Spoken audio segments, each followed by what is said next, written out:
밑에서 두 번째 단락 맞지요? 네. 예. 기도란 내 소원을 아뢰는 자리가 아닙니다.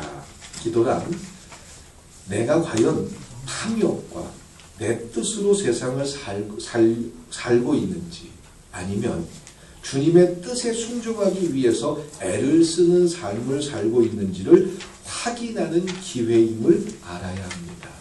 이게 향이 되는 기도일 줄 믿습니다. 예. 119페이지를 넘어가 볼게요. 내 이름으로 무엇을 구하든지 라고 하셨습니다. 다시 말해서 그리스도 안에서 구하는 것은 무엇이든지 시행하겠다라는 뜻입니다. 즉 자기가 부인되어진 기도는 무엇이든지 시행하겠다는 것이지 뭘 구해도 우리가 뭘 원하는 걸 다 달라고 해도 하나님 무조건 다 주겠다 이런 말이 절대 아니에요. 그러니까 우리는 무엇이든지 하나님 요구하면 하나님 다 주신다 이것만 붙들고는 내가 원하는 걸 하나님이 다 주실 거야. 못 받는 이유는 내가 주일날 예배를 빠지거나 또 11절 띄어먹었거나 이런 데에서 자꾸 그 원인을 찾고 있습니다. 아 그런 말이 아닙니다. 그러면 내가 원하는 대로 하나님이 다 들어주면 이재훈 목사가 그래도 성도님들 보시기에 목사니까 생각하는 마음은 교회를 사랑하고 하나님 나라를 위해서 좀 희생도 하고 그럴 것 같잖아요. 그렇죠? 그러니까 일반적인 세상 사람들보다는 이재훈 목사가 생각하는 게 하나님께서 기뻐하는 일들이 더 많을 거 아니에요. 그런데 문제는 제가 원하는 대로 하나님이 다 들어주면 교회가 어떻게 될까요? 정말 하나님이 원하는 교회를 만들 수 있을 것 같으십니까? 그게 안 돼요. 그래서는 안 돼요. 제 눈에 조금 나거나 제가 좀 서운하거나 제가 좀 못마땅한 사람들 저도 감정 있고 이러다 보니까 이걸 하나님 같은 마음을 제가 가질 수 있겠습니까? 전 사람이에요. 섭섭할 때 섭섭할 수 있고 근데 그 섭섭한 것 때문에 하나님 저 사람 때문에 목회하기 힘들어요. 이러면서 투정을 부리고 제가 말하는 대로 하나님이 다 들어준다면 저 때문에 성도들이 어려움을 당할 수도 있어요. 동의하실 수 있습니까? 저렇게 나쁜 사람은 아닌데 마찬가지로 무엇이든지 내가 원하는 대로 돼서는 하나님 나라가 오히려 회방될 수가 있다는 것이요. 그래서 여기서 내 이름으로 무엇을 구하든지 들어주겠다 이 말은 자기 자신이 주님의 뜻 안에서 부인되어지는 기도들을 끊임없이 하나님과 타협을 하고 하나님과 결정을 해가지고 하나님의 뜻을 수용하게 되어지는 결과들 그것을 다 이루시겠다라는 게 하나님의 뜻인 줄 믿습니다. 그러면 우리는 그동안 하나님 앞에 어떻게든지 졸라가지고 내가 원하는 걸 이루기 위해서 기도해야 된다라고 했는데 이제 성숙되어지면서 우리의 기도 제목은 바뀌는 거예요.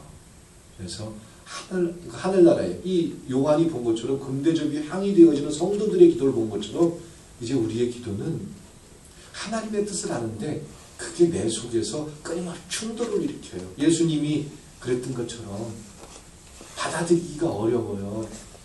받아들이기가 어려우니까 이제 뭐 해야 돼요? 기도를 통해서 하나님 옆에 더 민감해져야 되고 기도라는 과정을 통해서 하나님의 뜻을 수용하게 되는 것이 기도의 목적이 되어질 줄 믿습니다. 그러면 기도할 게 참 많죠? 우린 기도 제목 좀 써서 내십시오. 그러면은 사업, 건강, 또 자녀들이 잘 되고 이런 것들만 기도 제목이라고 했는데 정말 하나님이 우리 그리스도인들에게 원하는 모습은 끊임없는 내 속에서 충돌을 일으키는 그런 생각들. 그것이 하나님의 뜻 때문에 포기되어지는 과정.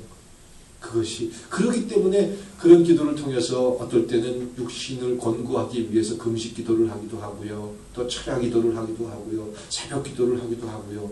그렇게 해서 그 하나님의 뜻을 수용하기 위한 끊임없는 부딪힘이 되어야 될 줄 믿습니다. 그게 기도다라는 거예요. 그러면 오늘은 이제 새 노래, 찬송은 뭐야? 그래서 새 노래라는 주제가 나오는데 자 먼저 성경을 읽어드립니다. 요한계시록 5장 9절부터 14절까지 말씀을 제가 먼저 공독해드립니다. 지금 이 장면은 요한이 이제 환상 가운데 하늘나라의 모습을 보는 거예요. 5장 9절부터입니다. 새 노래를 노래하여 가로되 책을 가지시고 그 인목을 떼기에 합당하시도다. 일찍 죽임을 당하사 각 족속과 방언과 백성과 나라 가운데서 사람들을 피로 사서 하나님께 드리시고 저희로 우리 하나님 앞에서 나라와 제사장을 삼으셨으니 저희가 땅에서 왕노릇 하리로다 하더라. 내가 또 보고 들음에 보좌와 생물들과 장로들을 둘러선 많은 천사의 음성이 있으니 그 수가 만만이요 천천이라.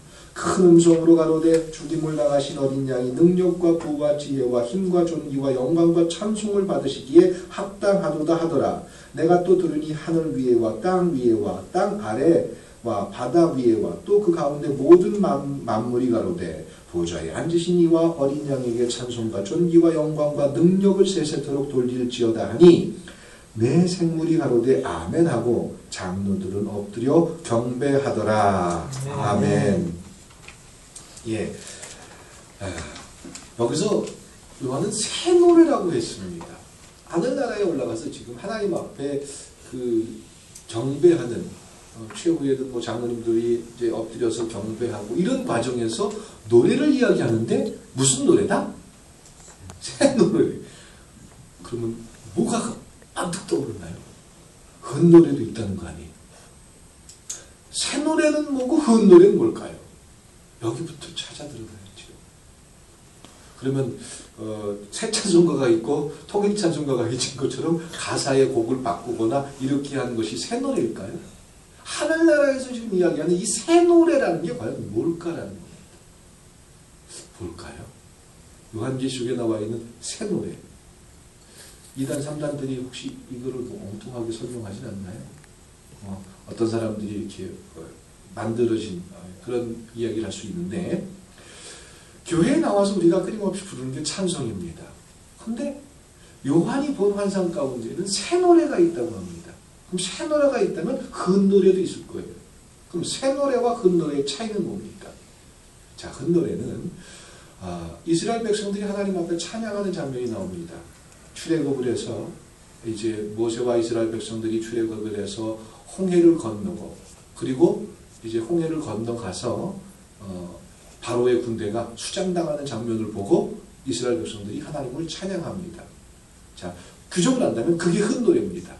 무슨 말이냐면 그들이 물 건너고 나서 자기들의 생명을 살려주신 것과 하나님께서 하신 일을 보고 하나님 앞에 노래를 부르면서 하나님을 높여드린 행위가 노래이고 또한 찬양인 줄 믿습니다. 예, 그게 흔 노래고 그럼 새 노래는 뭐냐? 자, 찬양은 하나님을 높여드리고 하나님께서 구원하신 일을 기억하고 하나님을 만나는 겁니다. 아마 어제와 오늘 우리 청년들이 큐티를 보냈죠? 성령 찬양에 관한 이야기를 보냈죠? 혜원이도 오늘 그 찬양에 관한 이야기를 했고 어저께 엘지도 찬양에 관한 이야기를 했는데 이 친구들이 이걸 좀 들었으면 좋겠는데 자, 그러면 흔 노래는 그 이스라엘 백성들이 출애굽을 하고 나서 모세와 이스라엘 백성들이 최초로 하나님 앞에 찬양을 경배를 하는 그런 장면을 이야기한다면 새 노래는 과연 무엇이냐라는 겁니다.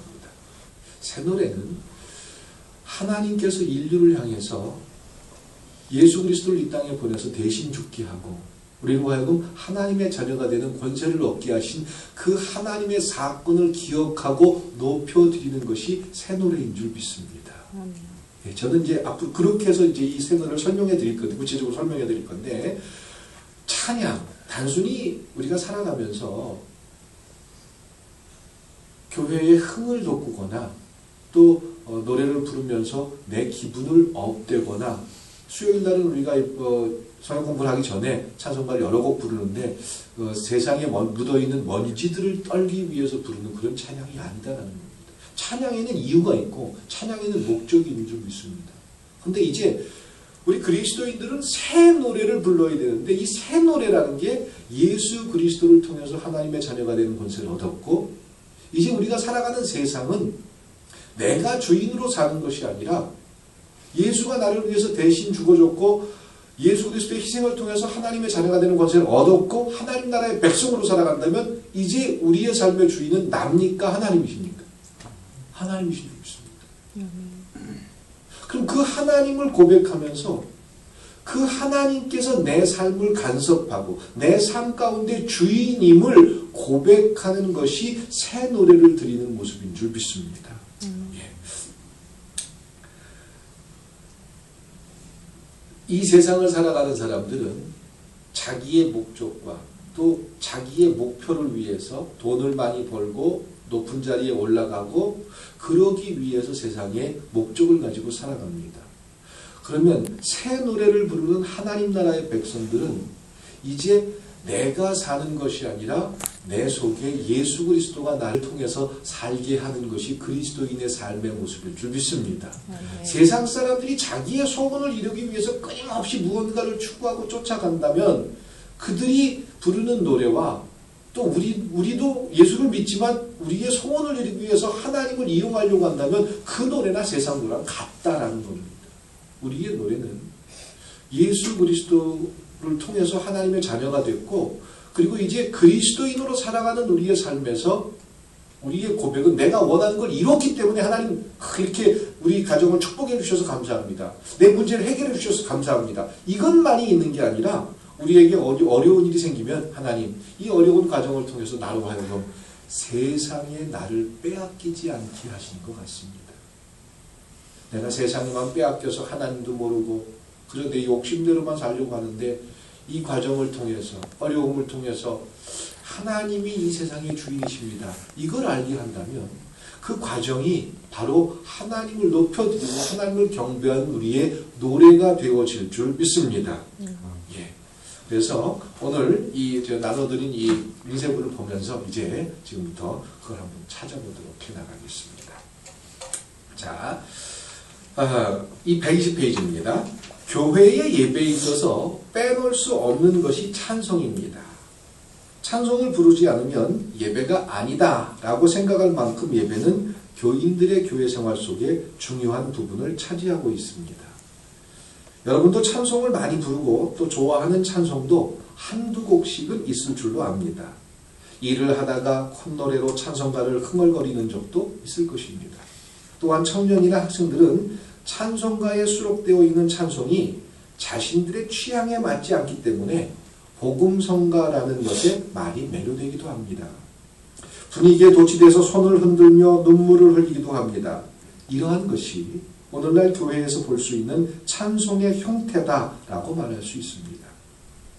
그러나 여러분이 생각해야 할 것은 찬송은 인간이 즐기기 위한 노래가 아니라 하나님을 찬양하고 하나님의 영광을 노래하기 위한 것인데 과연 우리들의 찬송이 이러한 찬송인가를 점검해야 하는 것입니다.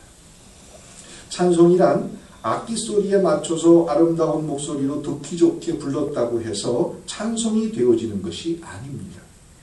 만약 아름다운 목소리에 듣기 좋은 노래가 찬송이라면 나이 드신 할머니, 할아버지들이 쉬고 갈라진 목소리로 부르는 찬송은 하나님이 듣기 싫어하신다라는 것입니다. 분명히 그렇지 않을 것입니다. 그렇기 때문에 찬송을 생각할 때 아름다운 목소리, 조화를 이루는 화음, 조용하고 경건한 듯 여겨지는 것, 이러한 것들에 관심을 두어서는 안 됩니다. 여기까지 동의하실 수 있죠? 예. 여러분은 과연 지금까지 어떤 마음으로 찬송을 불렀습니까? 무슨 마음으로 집안에 찬송가 테이프를 틀어놓습니까? 대신방 때 보면 찬송가 테이프를 틀어놓고 신방을 기다리는 가정이 간혹 있습니다. 그것은 과연 누구에게 보이기 위한 것입니까? 우리 집은 이렇게 찬송가를 좋아합니다를 보여주기 위한 것은 아니었습니까? 사실 지금 교회에서 생각하는 찬송이라는 것은 하나님과는 전혀 상관없이 인간들이 즐기기 위한 색채가 더욱 강하다는 것을 부정할 수 없습니다. 찬송이 무엇인지, 찬송을 부른다는 것이 무엇인지에 대해서는 전혀 관심이 없이 단지 부른다. 열심히 부르면 내 소원이 이루어진다. 열심히 부르면 내가 악에서 떠난다. 이렇게 내 입장에서 한다라는 거죠. 치중을 하고 있습니다. 교회 밖의 사람들이 자기들 취향에 맞는 유행가를 골라서 좋아하고 부르는 것과 다르다고 말할 수 없는 것입니다. 이 부분부터 조금 뜨끔뜨끔하기도 하고 좀 아니다라고 얘기하고 싶은 마음도 좀 들어요. 그렇죠? 예. 그 다음 또 봅니다. 오늘 본문에 보면 새 노래라는 말이 나옵니다. 새 노래란 지금식으로 말한다면 찬송이다라고 말할 수 있습니다. 그렇게 볼 때 본문은 새 노래 가사, 즉 찬송가 가사라고도 할 수 있는 것입니다. 그러나 본문의 새 노래를 찬송가로 말한다고 해서 오늘날 교회에서 부르는 찬송가로 생각하시면 안 됩니다. 교회에서 부르는 찬송가와는 거리가 먼 것이 본문의 새 노래입니다. 소위 아름다운 소리를 낸다는 파이프 오르간에 맞춰서 부르는 찬송가도 새 노래와는 전혀 상관이 없습니다.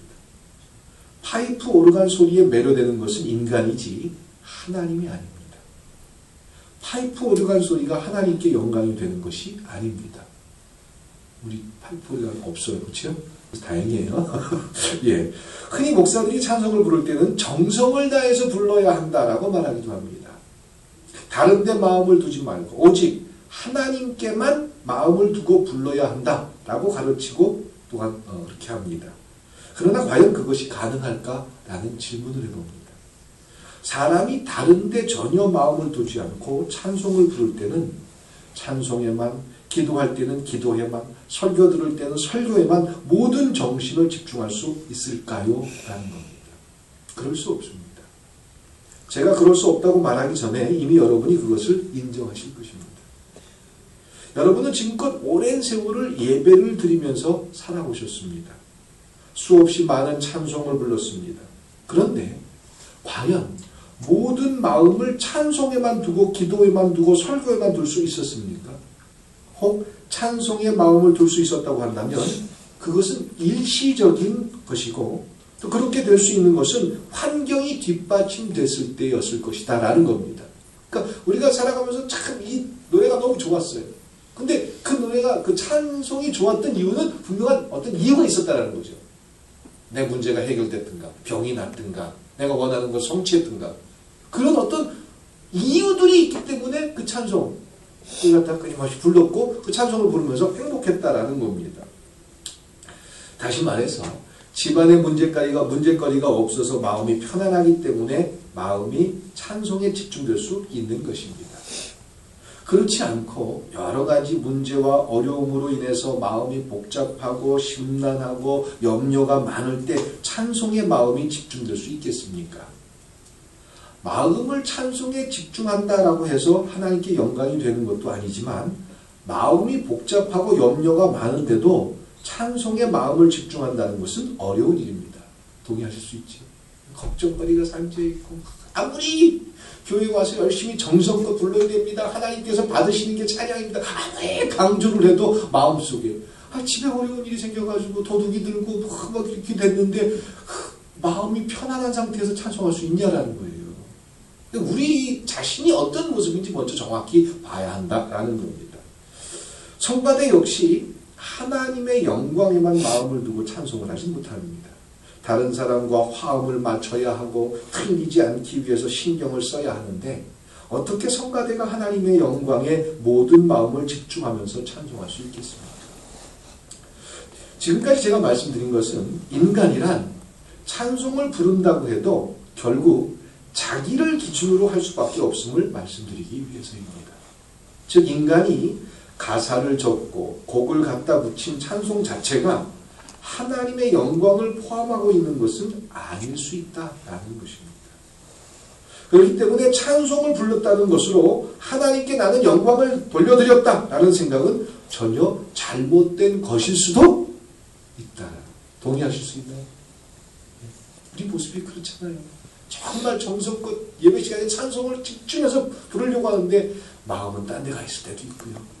또 혼란스럽거리는 일들 때문에 찬송을 하면서도 기쁨이 없을 때도 있고 그게 우리 모습이잖아요. 예, 신자가 진심으로 주님의 십자가를 노래하고 주님의 희생을 찬송한다고 할 것 같으면 그 찬송 앞에서는 자기가 살아있으면 안 됩니다. 동의하실 수 있나요? 우리가 예수를 찬양하고 하나님 앞에 찬양한다는 건 내가 살아있는 상태에서는 안 됩니다. 내가 십자가 앞에서 그리스도의 사랑으로 내가 부인되어져야 되고 내 욕심이 포기되어져야 되고 내 꿈이 포기되어져야 하나님의 뜻과 하나님의 이유가 내 입에서 찬양되어질 줄 믿습니다. 찬양을 열심히 불러가지고 하나님을 내 발밑에 굴복시키려고 한다면 그게 찬양입니까? 아니면 주문입니까? 주문이란 말이에요. 그런데 우리는 찬송을 하면서 이런 주문의 역할을 할 때가 참 많았다는 거죠. 그리고 찬송을 이렇게 반복해서 부르다 보면 그 감정이 고조되고 그러니까 마치 성령께서 내 마음을 지배하는 것 같은 그런 착각을 할 때도 스스로가 자꾸 최면을 거는 너무 심하게 이런 말씀드리나요? 하여간 찬송을 통해서 하나님 앞에 영광을 돌려드린다. 이 말은 찬송을 하면서 내가 부인되어지고 내 욕심이 포기되어지고 하나님의 뜻이 존중되어질 때에 하나님을 높여드리고 경배하는 모습이 될 줄 믿습니다. 예. 주님의 희생이 인간은 죽어야 할 존재임을 말해주고 있기 때문입니다. 따라서 주님의 희생을 제대로 찬송한다면 그 찬송에 나라는 존재는 사라지고 없는 것이 당연한 것입니다. 그런데 찬송을 한다라고 하면서 자신의 문제로 인해서 걱정을 한다거나 찬송을 잘 불러서 자신을 드러내고자 하는 의도가 있다면 그것이 바로 자신이 부인되지 못한 것이고 따라서 죄가 될 수밖에 없는 것이다. 찬송을 부르면서 내 스스로가 나한테 도취돼가지고 스스로 만족해버리면 이게 찬송입니까? 유행가 가수가 노래 부르는 것과 무슨 차이가 있습니까? 찬송은 내가 만족하는 시간이 아닌 줄 믿습니다. 하나님을 고백하고 하나님께서 하신 일을 기억하고 하나님 앞에 영광을 돌려드리는 게 찬송인데 부르다가 내가 만족을 해버려요. 성도들이 은혜 받는 모습을 보고는 내가 만족해가지고 야 이거는 찬송입니까? 자기 과시입니까? 찬송도 마음대로 못하겠어요. 예. 어떤 사람들은 찬송가의 곡에 신경을 많이 쓰기도 하지만 곡에 잘 맞춰 부른다고 해서 영광이 되는 것은 또 아닙니다. 그렇다고 아예 맞추지 말자는 얘기는 절대 아닙니다. 찬송가 곡조에서 주님의 희생이 나오고 인간의 죄가 나오는 것이 아니지 않습니까? 찬송 속에서는 내가 끊임없이 부인되어지는 그런 고백이 있어야 될 줄 믿습니다. 찬송이란 단순히 신을 향해서 찬양을 한다는 의미가 아닙니다. 또 찬송에 여호와라든가 예수님이라는 용어가 들어가 있다고 해서 찬송이다라고 할 수 없습니다. 왜냐하면 그런 용어들이야 인간들 자유에 의해서 얼마든지 사용할 수 있는 것이기 때문입니다. 결국 이렇게 따지고 보면 어떤 노래가 찬양이냐라는 것은 인간들 편에서 임의로 정하고 기준을 세울 문제가 아닌 것입니다. 분명히 하나님이 받으시는 찬양이 있지만 어디까지나 그 기준은 하나님이 정하실 문제이지 인간들이 멋대로 정할 문제가 아닌 것입니다. 이게 지금 우리가 찬양을 드렸어요. 그 찬양을 드렸으면은 이 찬양을 하나님이 받으셨다 받지 않으셨다 결정 누가 해요? 하나님이 하신다. 근데 우리들 스스로가 만족을 하거나 우리 스스로가 이건 찬양이라고 고백을 하면 이게 맞는 겁니까? 틀린 겁니까? 내가 하나님이 되어버리는 거예요. 예. 가령 예를 들어볼게요. 가령 노래 자랑을 하면 심사위원이 있기 마련입니다. 그렇다면 심사를 하는 기준은 누가 정하는 것입니까? 노래 자랑을 진행하는 사회자가 기준을 정해서 심사위원에게 주는 것입니까? 아니면 출연자가 자기 마음대로 기준을 정해서 부르는 것입니까? 심사 기준은 어디까지나 심사위원의 몫이고 권한입니다. 노래 자랑에 출연했던 사람은 모두가 심사위원의 기준에 맞춰져서 등수가 결정되는 것입니다. 마찬가지로 무엇이 하나님께 영광이 되는 찬송이냐라는 기준도 인간들 몫이 아니라 하나님의 몫이다라는 겁니다. 그러면 하나님이 세워놓으신 기준이 있을 거 아닙니까? 그 기준에 맞는 찬양을 하나님이 받으시겠다라는 겁니다. 그래서 새 노래 흔들이가 나온 거예요. 그렇다면 하나님이 보시는 기준이 무엇인지를 본문을 통해서 생각해 보겠습니다. 찬송이 그냥 노래를 부르는 것이 아니라 반드시 하나님이 하신 일에 대해서 감사와 감격이 있어야 합니다. 그래서 찬양은 일어난 하나님의 구속사역에 참여된 사람만이 할 수 있는 것입니다. 그리고 그들은 어린 양에 의해서 발생한 하늘나라 백성들입니다. 이들만이 새 노래를 부를 수가 있습니다. 그렇기 때문에 찬양가락은 찬양의 요건에 무관하다는 말을 할 수밖에 없습니다. 하나님의 오른손에는 생명책이 있다고 했습니다. 그 생명책에는 하나님의 백성들의 명단이 적혀 있는데 그 명단대로 자기 백성을 반드시 구원해내는 작업을 어린 양이신 예수님이 하시는 것입니다. 자기 백성을 죄에서 건지시고 자기 백성을 괴롭힌 자들을 심판하시는 그 일을 어린 양이 하십니다. 새 노래란 바로 어린 양이신 예수님의 그 일을 찬양하는 겁니다. 그렇기 때문에 어린 양의 사역에 참여되지 못한 자는 찬양을 할 수 없다는 말을 하는 것입니다. 어려운가요, 말이요? 아까 제가 설명할 처음에 시작했죠? 그 얘기입니다. 어린 양에 의해서 구원을 받았으니 모든 영광을 어린 양에게 돌려드립니다. 는 것이 새 노래다라는 겁니다. 그래서 새 노래는 내가 산 것은 오로지 예수님의 희생 덕분입니다. 라는 것을 가슴에 깊이 인식하고 모든 영광을 어린 양이신 예수님에게 돌려드리는 자들만이 부를 수 있는 것이 당연한 것입니다. 24장로가 멸류관을 벗어드린 얘기를 지난번에 한번 했죠? 하늘나라 하나님 앞에서 24장로가 다 순교당한 사람들 아니에요. 그 사람들이 멸류관을 받았는데 멸류관을 다 하나님 보좌 앞에 던져드립니다. 그게 왜 그랬다고 그랬죠? 상이 작아서? 아니요. 나는 이 멸류관을 쓸 만한 자격이 없습니다. 그리스도를 통해서 하나님 자녀 삼아주셨고 성령을 통해서 끊임없이 하나님께서 우리를 붙들어 주셨기에 우리가 신앙을 지킬 수 있었고 이렇게 하나님 앞에 상을 받았는데 이게 우리가 한 게 아니라 하나님 살아계셨고 하나님께서 우리에게 끊임없이 붙들어 주셨기 때문인 줄 믿습니다. 그게 바로 찬양이고 높여드리는 일이다라는 거예요.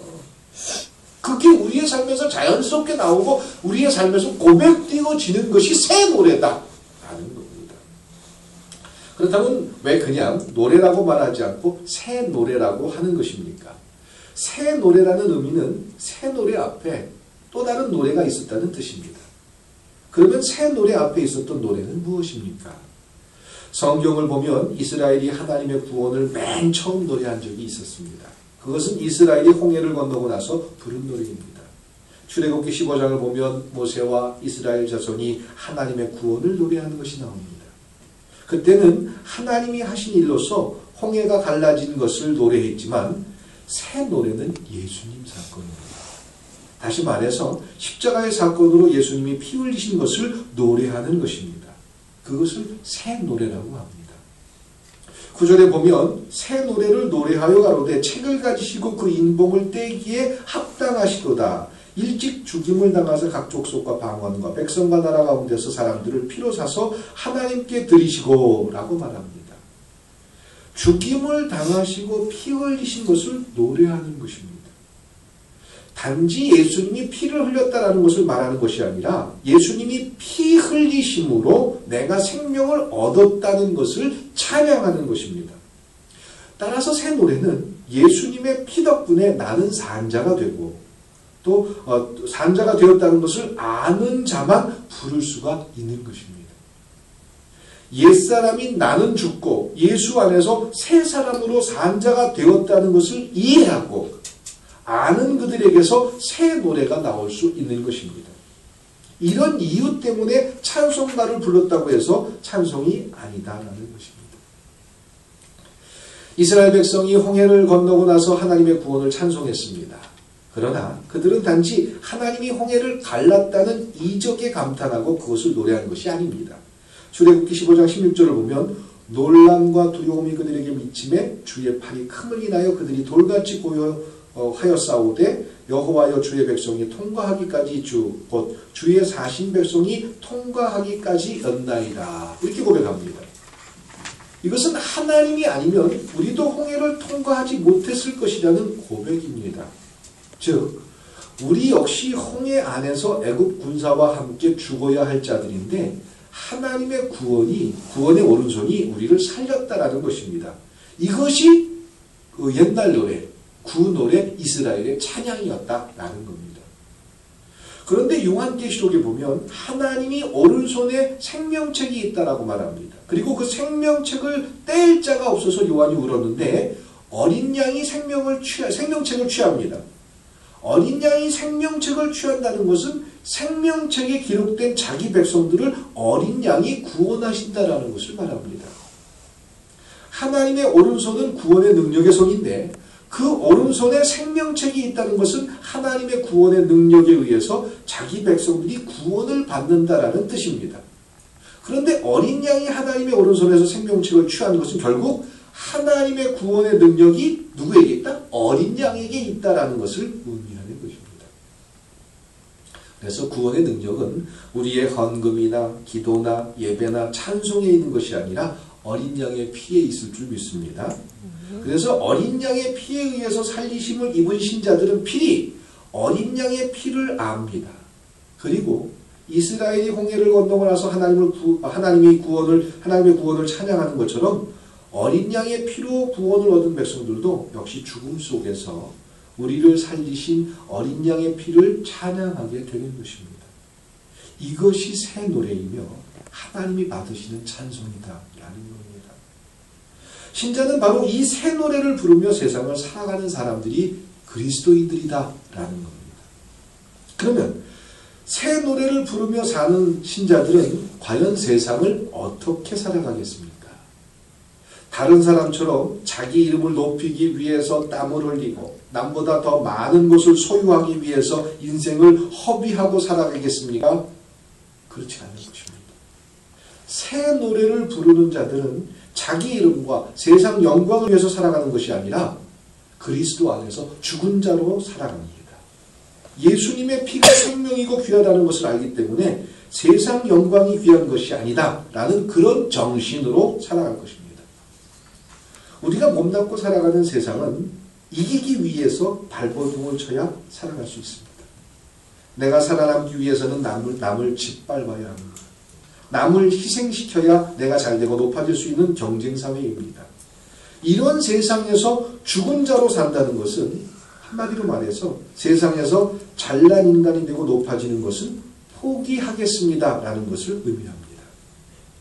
이러한 삶은 진심으로 예수님의 피만 그 속에 생명으로 자리하지 않고서는 불가능합니다. 내가 내 삶의 주인이 돼가지고 이렇게 살 수 있습니까? 없습니까?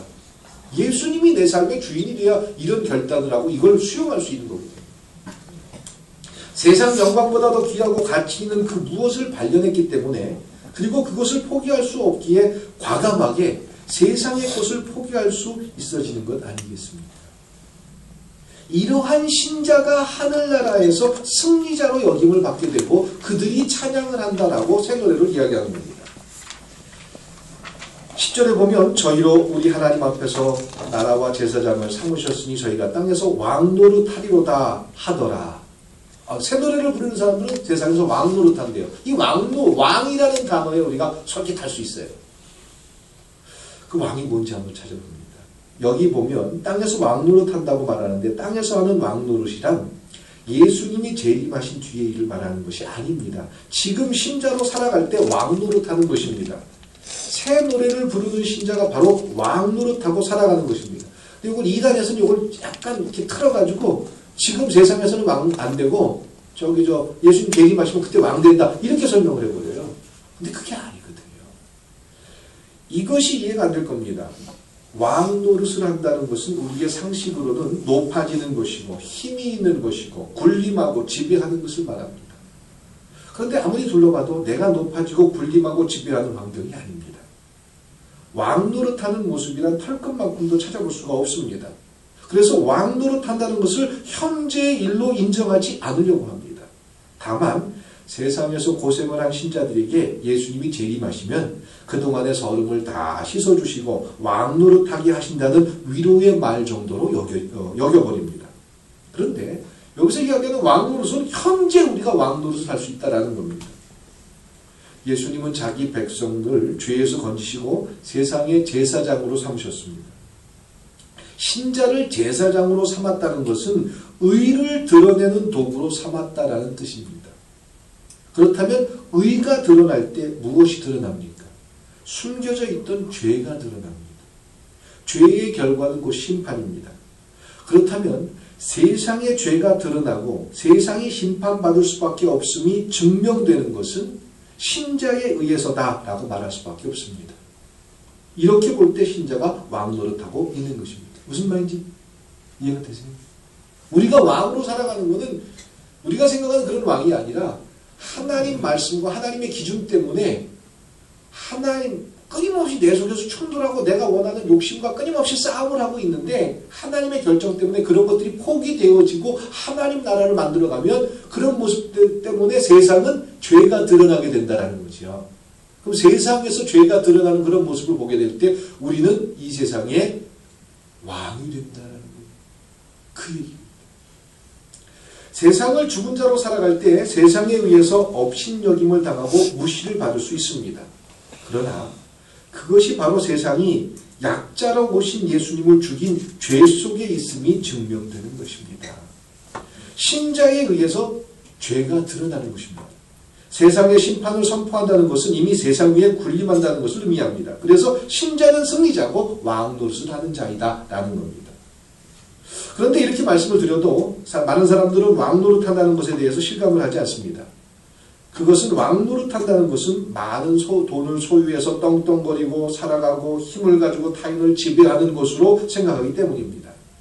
군림하는 것으로 이해하는 것입니다. 이것이 바로 어린 양의 피 앞에서 죽어도 좋다는 마음으로 살지 않고 있다는 증거입니다. 동의하실 수 있죠? 세상의 애착을 가지고 있다는 증거입니다. 이 마음으로 찬송을 부르는 것은 찬송이 아니다라는 겁니다. 그래서 새 노래는 예수님 덕분에 세상에서 잘되고 싶어하는 사람은 부를 수가 없는 노래가 새 노래다. 이해가 되십니까? 단지 찬송을 잘 부르서 하나님께 영광을 돌리겠다는 것은 하나님을 모독하고 성령을 욕보이는 행위가 될 수 있습니다. 왜냐하면 새 노래는 연습한다고 되어지는 것이 아니고 누가 시킨다고 해서 되어지는 것도 아니기 때문입니다. 오직 성령에 의해서만 되어지는 것이 새 노래입니다. 그래서 여러분이 성령에 의해서 진심으로 어린 양의 피의 구원에 대해서 감사하면서 모든 영광을 주께 드리는 삶을 살아가면 새 노래는 여러분에 의해서 불려지는 것입니다. 곡절을 붙이고 가사를 붙여서 부르는 것을 의미하는 것이 아니라 여러분의 삶에서 새 노래가 묻어나오게 되어 있다는 것입니다. 여러분이 날마다 살아가면서 모든 삶이 하나님의 은혜임을 고백할 때 그것이 새 노래입니다.